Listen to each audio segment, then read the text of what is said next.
Ladies and gentlemen, welcome to the T-Can Sessions. Well, folks, this is an honor for me too, and I get to bring one of my best friends, Steve King here beside me. I'm Ross, Memphis Pamber, and we're part of Memphis The Grande. And the song I wanted to bring tonight was Red River Gold. But here's what I'm asking of you, is as I play through this song, when you hear the spot where you can see Karen, he's going to sing back up a little bit of Red River Gold. Red River Gold. I just want to hear your voices as they come in. If you want to blow a little harp on that, Red, I'd love that as well. Awesome. Yeah, this song was written for a TV show that I'm in. Now, Karen, you ready to do this? Yeah, buddy. You guys already helped me out on this one? Okay. Yeah, I think the more voices on this is going to be better. When I wrote this song, and Kinger and I, did this together, wrote this song, we thought we'd kind of blow it up with fiddles and guitars and all that, and actually what they wanted for the show was authentic, just raw. And that's what you're going to get here.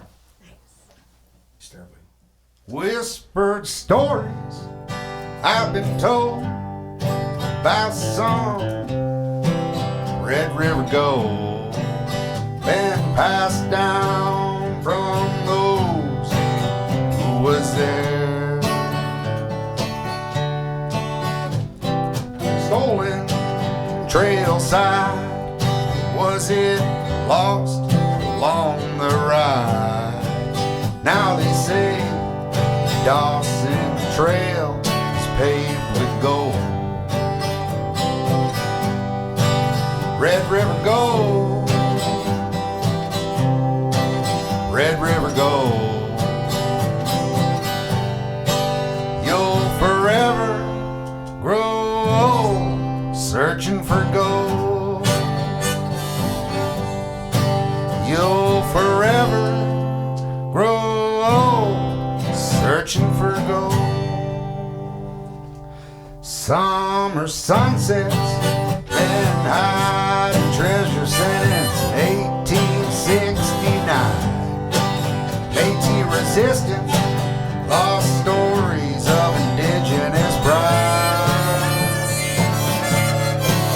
X never marks the spot of treasures never seen. This is a story of hard times and broken dreams. Red River Gold, Red River Gold. You'll forever grow old searching for gold.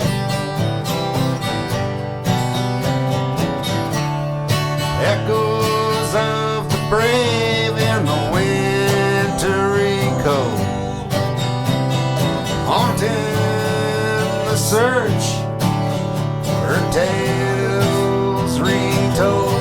Red River Gold, Red River Gold. You'll forever grow old searching for gold. The story unfolds searching for gold. Told, searching for gold. Story unfolds, searching for gold.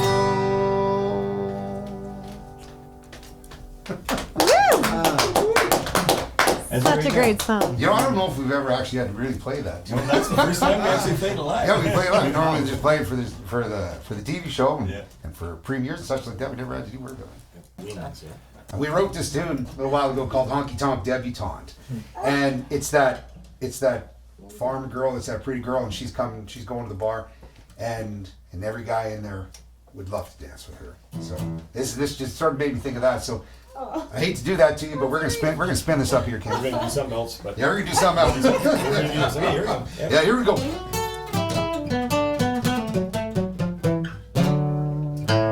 Yeah, give me that.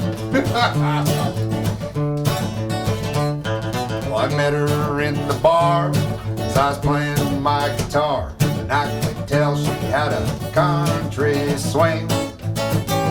All the fellas on the floor, and the bouncer at the door knew she'd never never taken a wedding ring. She's a drinking cold beer straight, leave girlfriends at the gate, ride the bull, gal man walk, throw a shot of whiskey down, melt the hearts in this little town. She's a honky-tonk debutante.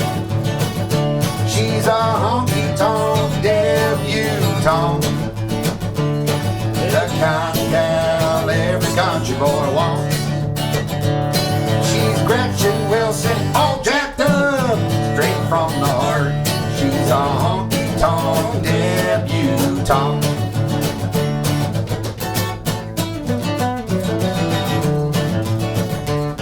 She'll break a heart tonight of a fella in the neon light. She'll watch from behind this guitar, and I hope that I'm in town. She decides to settle down, and I'm not watching her from the bar. But for now she's on the dance floor. She ain't leaving till they close the door, doing just what she wants. Boys, leave your hearts at the door. Spin her around on the floor. She's a honky-tonk debutante. Meow meow. She's a honky-tonk debutante. The kind of gal every country boy wants. Yeah. She's Gretchen Wilson, all jacked up, straight from the heart. She's a honky-tonk debutante. Turn it up again.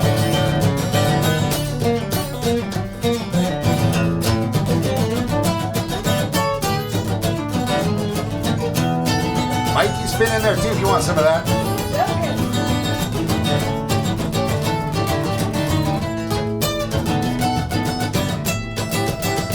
She's a honky-tonk debutante. The kind of gal every country boy wants. Well, she's Gretchen Wilson, all jacked up, straight from the heart. She's a honky-tonk debutante. Help me out, Melissa. She's a honky-tonk debutante. The kind of gal every country boy wants.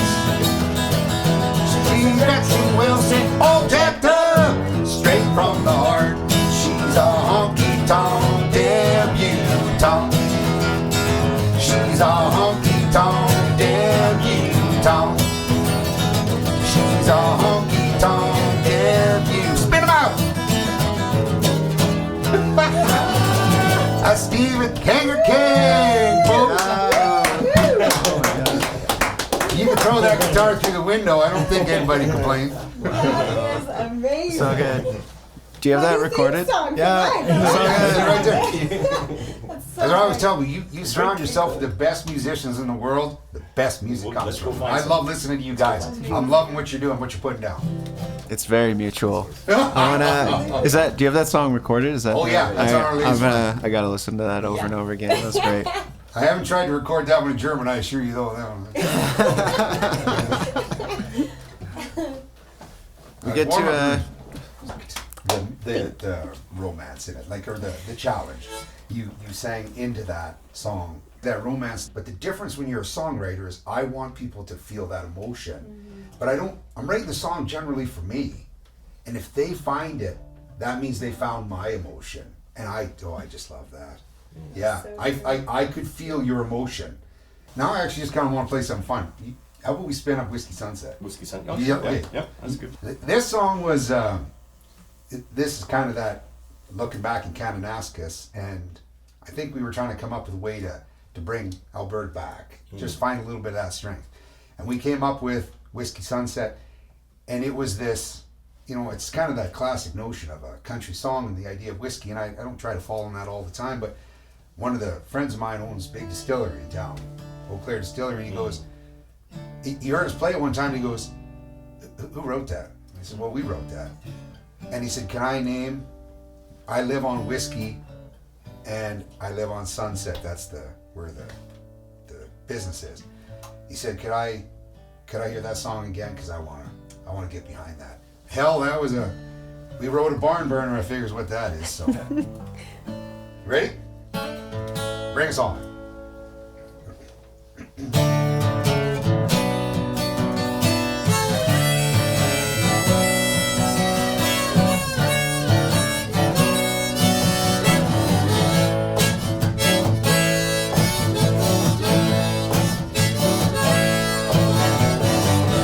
I can feel the rise of the prairie moonlight.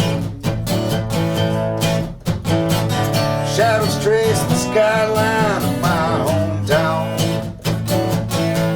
She swore I had it all when the man washed her leave to a whiskey sunset. Washed her leave to a whiskey sunset. Bottles full when she started packing. The light beamed through the picket fence. Hope the ice might freeze my heart. Heard the door close and the truck start. Heard the door close and the truck start. Staring off towards Kananaskis. One glass with ice in my hands. This pour comes with no regret. Washed it all, burned down in a whiskey sunset. Whiskey sunset, whiskey sunset. There can be no regrets in a whiskey sunset.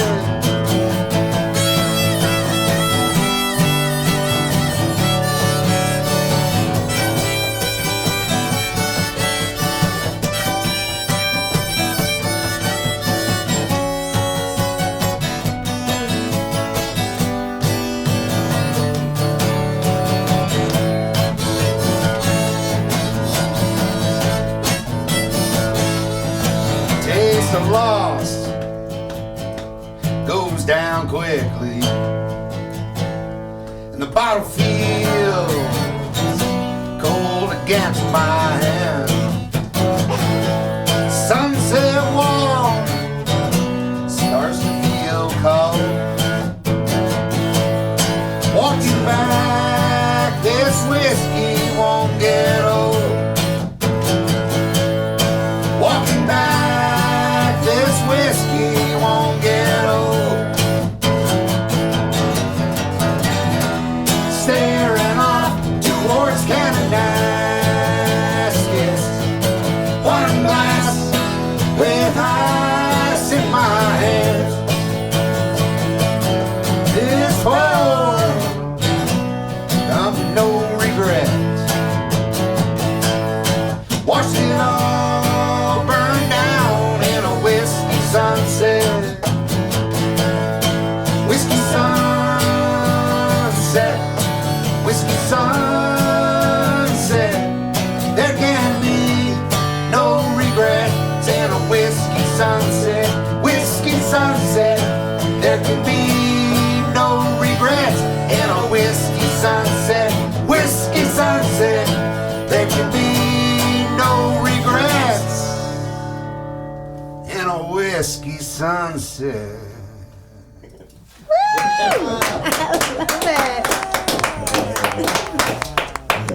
So good. So good.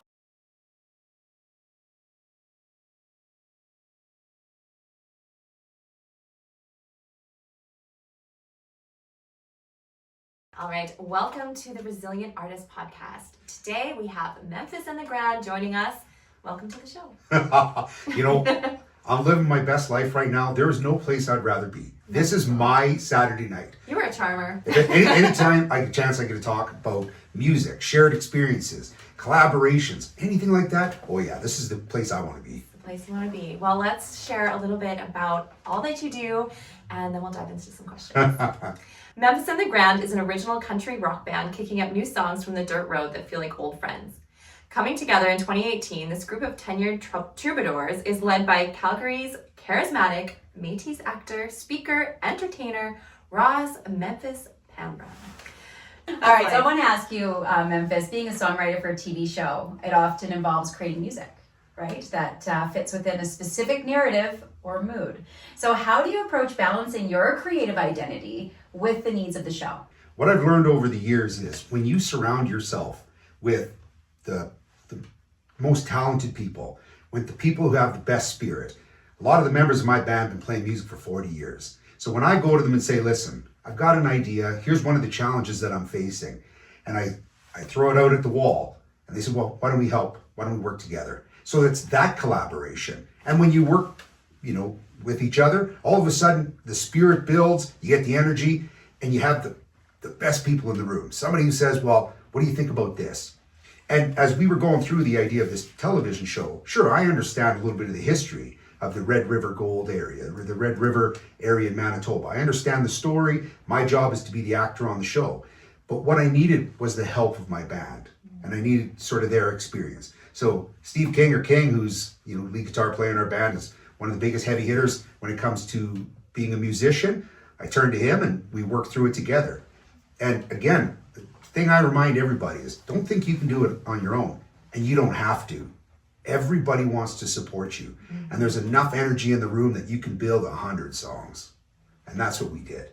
We just kept writing. I love that. And for somebody who's been in the industry for so long to say that you don't need to do it alone, it's okay to ask for help. I think that's key, because I think so many people think that they need to do it by themselves, right? And one of the funny things about the Grand, and Krista knows this, is that there's always space in Memphis and the Grand for another player.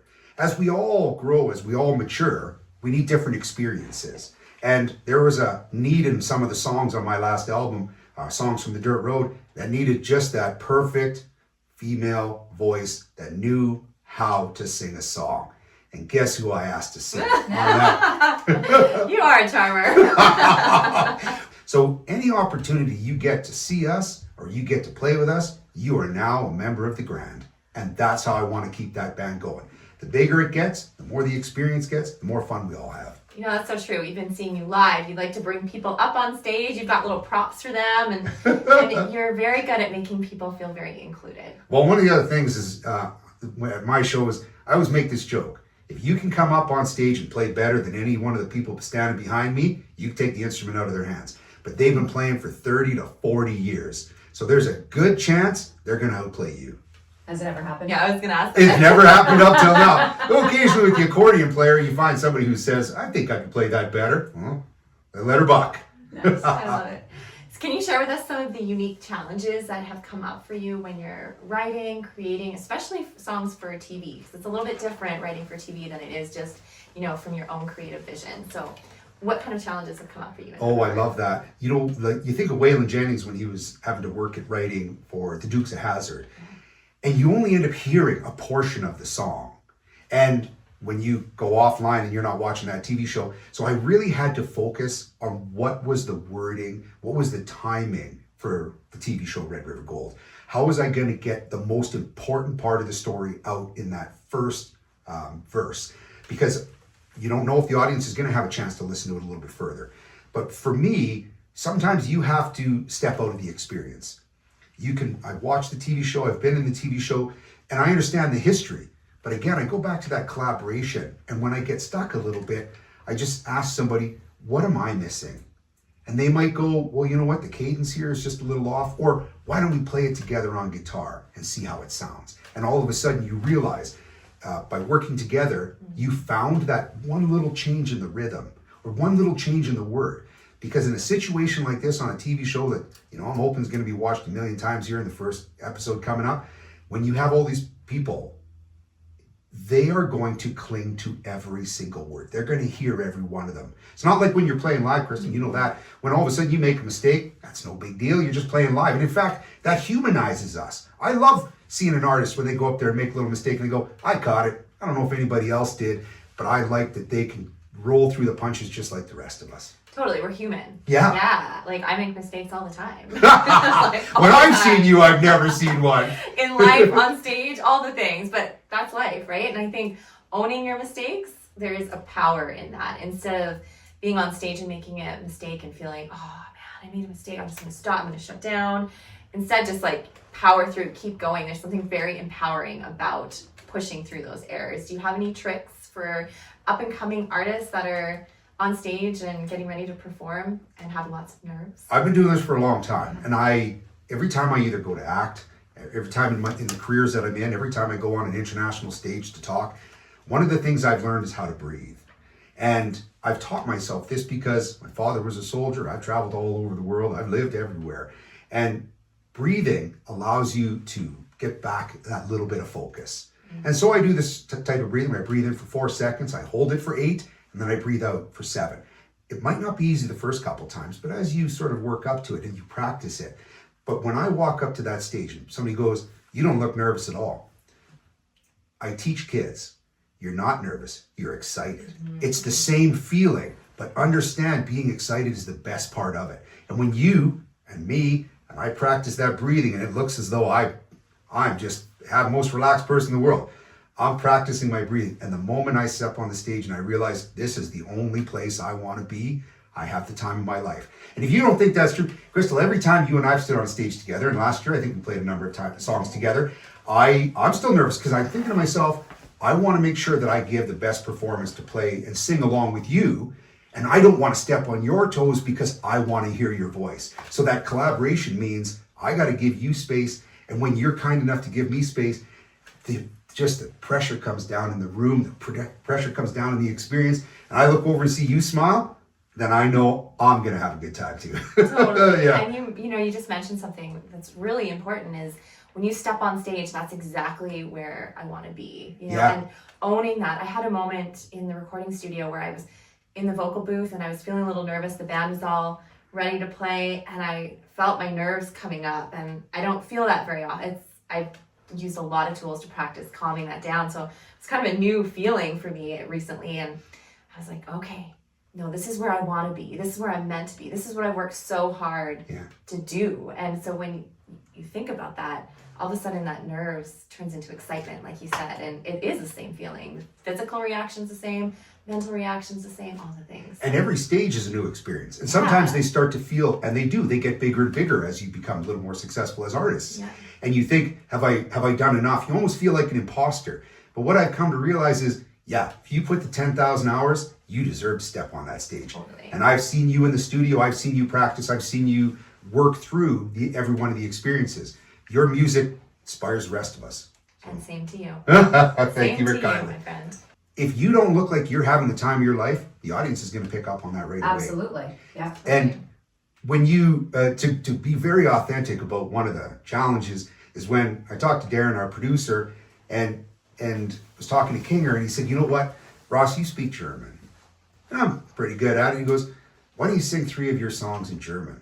I'm not going to lie to you. That was just about one of the most terrifying things I'd ever done, because I'm now trying to work through another language and ensuring that to bring this experience. But I thought the spirit of the song, when I listen to artists play different songs, the spirit is, whether it's fast or slow, if it's a good song, people are going to like it. I'm thinking to myself, if I sing that song in German, are they going to like it just as much?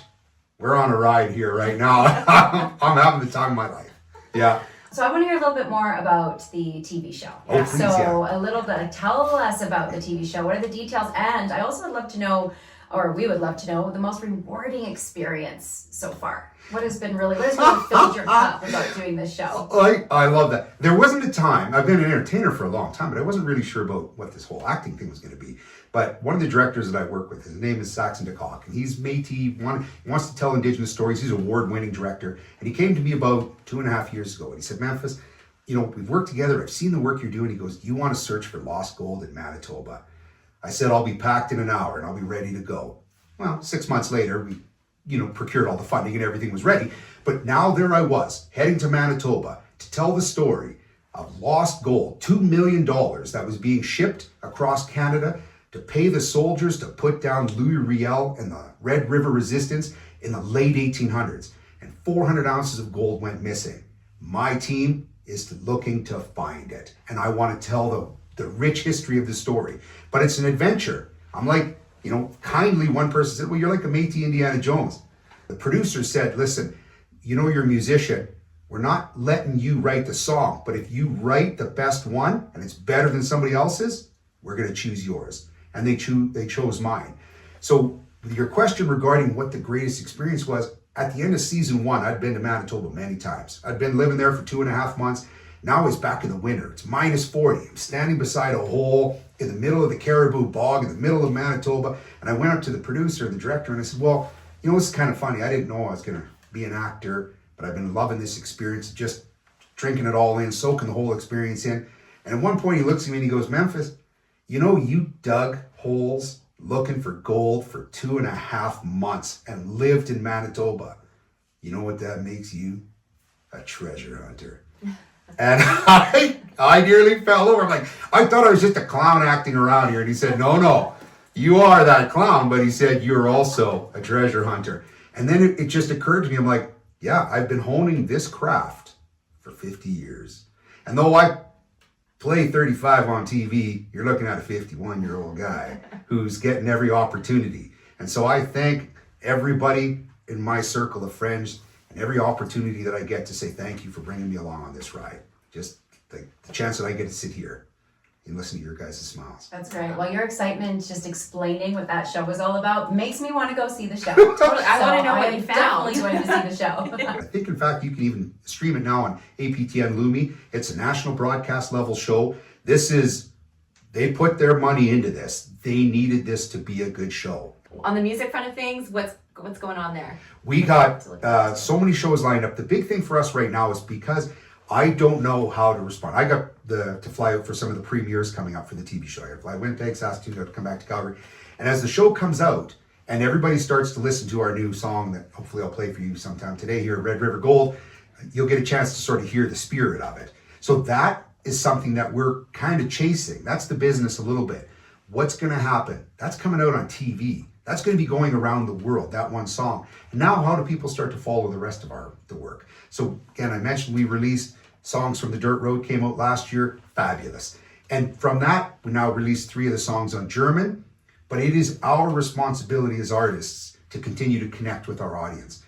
But for me right now, when it comes to the idea that I get to be an actor, when somebody types in redrivergold.ca or types in memphisandthegrande.com, they're finding us and we're finding them.